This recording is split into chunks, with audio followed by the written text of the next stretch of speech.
Le 23 juin dernier, une sculpture a été mise en place sur la terrasse de l'EMS Les Mouilles. Cette sculpture a été commandée par le propriétaire de l'EMS, la Fondation communale pour le logement des personnes âgées. Elle a été réalisée par l'artiste lancéen Vincent Dubois de l'atelier de sculpture Calas.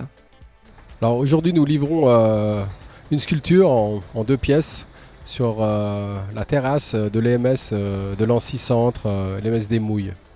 Le transport est en train de se faire maintenant. La seule difficulté, c'est le poids des pièces, étant donné que c'est un bloc qui faisait 5,9 tonnes en carrière, qu'on a coupé en 2, légèrement évidé. Il doit bien rester 2 tonnes 3, 4 par morceau. On est à une certaine distance de la terrasse, parce qu'on ne peut pas rouler tout près du bâtiment. Et donc, on a une grosse grue, là, 50 tonnes, qui va amener à 25 mètres le bloc depuis la route sur la terrasse. L'œuvre a été réalisée à partir d'un bloc de pierre de 2 mètres de haut. Elle se présente en 2 parties d'environ 2,3 tonnes chacune, posées l'une en face de l'autre, de manière à laisser un passage pour une personne. Les 2 faces sont légèrement concaves, et dans la concavité, j'ai taillé des ondes qui rappellent les ondes de l'eau, ou d'un ricochet, ou d'un écho. Ces ondes, qui font penser aux rainures du bois, font référence au parcours de la vie. Le thème, c'est la mémoire, on pourrait dire, parce que je me suis dit que dans un EMS, on est plutôt à une époque de la vie où on se rappelle des choses, on fait peut-être des bilans, je ne sais pas, et je trouve intéressant d'avoir un certain respect sur ce passé-là, et puis la mémoire des anciens.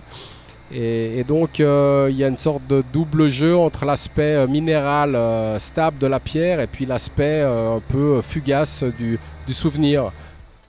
La conception de l'œuvre s'est faite de manière à ce qu'elle s'intègre le mieux possible dans son environnement. Je trouvais aussi intéressant de ne pas faire une sculpture qui soit figurative dans un endroit comme ça, parce que je pense plus intéressant de faire quelque chose de légèrement interactif qui fait que les gens puissent tourner autour, passer entre les cailloux, éventuellement toucher ces ondes, avoir un rapport un peu à la matière. Je pense qu'il y avait pas mal de chances que ce soit un objet qu'on oublie si on faisait quelque chose qui soit simplement un joli nu ou bien quelque chose, un travail figuratif un petit peu pot de fleurs. Et là, il y a quand même une petite intrigue, il y a un peu de mystère et il y a une petite obligation d'investissement du spectateur ou du promeneur. Les résidents de l'établissement Les Mouilles profitent désormais d'une œuvre unique chargée de symbolique qui ne laissera personne indifférent.